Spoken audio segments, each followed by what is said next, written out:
வணக்கங்க. ஸ்ரீ கிருஷ்ணா ஜோதி நிலையத்திலிருந்து ஈரோடு ஜோதிடர் முனியாண்டி. நம்ம தினம் ஒரு 11 ஜாதக கணக்குல ஜோதிட விளக்கங்கள பார்த்துட்டு இருக்கோம். அதுல இப்போதைக்கு நம்ம பார்க்கக்கூடியது 3வது ஜாதகம். அதாவது 7/11/1992ஆம் ஆண்டு பிறந்த ஜாதகத்தோட பலன்கள பார்க்கலாம். கிட்டத்தட்ட நீங்க 33 வயச பூர்த்தி பண்ணியிருக்கீங்க அப்படிங்கிற காரணத்தினாலயும், சனிக்கிழமை பிறந்திருக்கீங்க.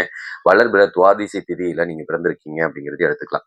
உத்திரட்டாதி நட்சத்திரம் மீன ராசியில பிறந்த உங்களுக்கு சரிங்களா? சந்திராசிரமமா அமையக்கூடிய ராசி எது அப்படின்னு பார்த்தீங்கன்னா, துலாம் ராசி உங்களுக்கு சந்திராசிரமமா அமையக்கூடியது. து, ஞ, சா, சி, சாஸ்திரி இந்த பெயர் நாமம் கொண்டவங்களுக்கும் இந்த பலன்லாம் பொருந்தும் அப்படிங்கிறத எடுத்துக்கலாம்.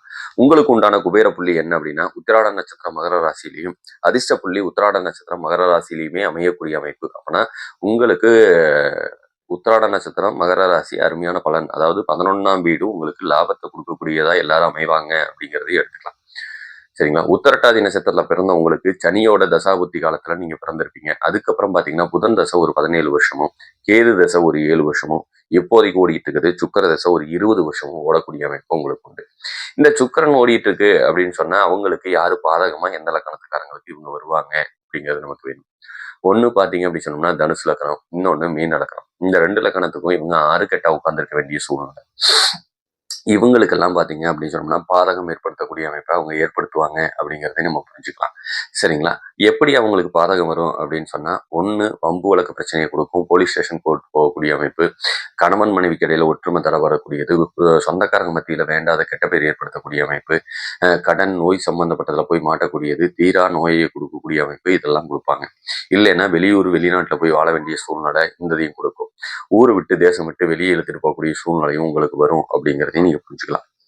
சரிங்களா? நாடி முறைப்படி எங்களுக்கு வேற ஏதாவது பலன் உண்டா அப்படின்னு கேட்டீங்கன்னா, பிரம்மகத்தி தோஷம் இருக்கக்கூடிய அமைப்புங்க. பிரம்மகத்தி தோஷம்னாவே என்ன அப்படின்னு கேட்டீங்கன்னா, சிவன் 1000 வருஷம் பிச்சை எடுத்தாராம். சரிங்களா? திருவோட நினைக்கிறதுக்கு பிச்சை எடுத்தாங்களாம். இந்த பிரம்மகத்தி தோஷத்தை கொடுக்கறது இது சனி குரு சேர்க்கையினால வரக்கூடிய அமைப்பு. இந்த தோஷம் இருந்தது அப்படின்னு சொன்னா நீங்க ஊருக்கு வேணா நல்லவரா இருக்கலாம், வீட்டை பொறுத்தளவுக்கு நீங்க நல்லவர் இல்லை, இல்லை எவ்வளவு சம்பாரிச்சாலும் உங்க கையில நிக்காது, நம்ம இந்த பிறப்பு பூரா அப்படித்தான் இருக்கணும் அப்படிங்கிற அமைப்பும் வந்துருங்க.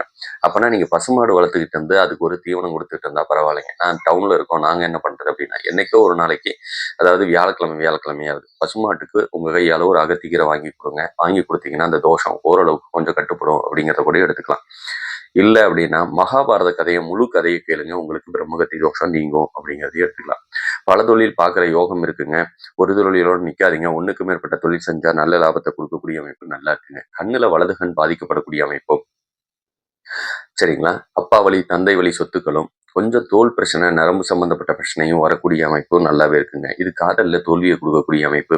ஏன்னா ஓடிட்டு இருக்கிறது பார்த்தீங்கன்னா சுக்கர தசை, அது வேண்டாத கெட்ட பேரையும் கொஞ்சம் கொடுக்கும் அப்படிங்கிறதையும் புரிஞ்சுக்கணும். அப்பனா பெண்கள் விஷயத்துல கொஞ்சம் கவனமா இருந்தா கொஞ்சம் நல்லதுங்க. மனைவி அழகுக்கு சொந்தக்காரியா இருப்பா. உங்களை பார்க்குற பெண்களுக்கும் பிடிக்கும் அப்படிங்கிறதையும் எடுத்துக்கலாம். நீங்க வண்டி வாகனம் வச்சு தொழில் பண்ணாலும், கம்ப்யூட்டர் சம்பந்தப்பட்ட ஒர்க், எலக்ட்ரீஷியன் சம்பந்தப்பட்ட ஒர்க் செஞ்சாலும் நல்ல லாபத்தை கொடுக்கக்கூடிய அமைப்புல நல்லாவே இருக்குங்க. இதே ஒரு பெண் பிள்ளைகள் ஜாதகமா இருந்ததுன்னா என்ன மாதிரிலாம் அப்படின்னா, அவங்களுக்கு வேண்டாத கெட்ட பேர் அவங்களே உண்டாக்கிக்குவாங்க. ஃபோன்னால கொஞ்சம் சங்கடம் வரும். கணவன்கிட்ட இருக்கிற விருப்பு வெறுப்பா மாறக்கூடிய தன்மையையும் கொஞ்சம் கொடுக்கும் அப்படிங்கிறத எடுத்துக்கலாம். நீங்க அழகுக்கு சொந்தக்காரி தான் இருந்தாலும் தோல் பிரச்சனை, நரம்பு பிரச்சனையும் உங்களுக்கு வரக்கூடிய அமைப்பு. கணவன் அதிகாரத்துக்கு சொந்தக்காரன், அரசு சம்பந்தப்பட்ட வேலையில இருந்தால் லாபத்தை கொடுக்கும்.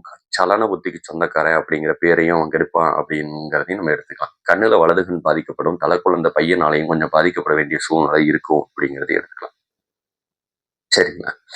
இதுவே இப்ப கோச்சாரப்படி எனக்கு ஏதாவது சுப பலன்கள் உண்டா அப்படின்னு கேட்டோம்னா, கல்யாணம் ஆகாத ஆண்களுக்கு இந்த 1 மாசத்துக்குள்ள அவசரமா திருமணம் ஆகக்கூடிய அமைப்பும், இதை விட்டுட்டா அடுத்தது சித்திரைக்கு மேல 1 வருட காலம் அதுக்கு உண்டான யோகா அமையக்கூடிய அமைப்பு உங்களுக்கு நல்லாவே உண்டு.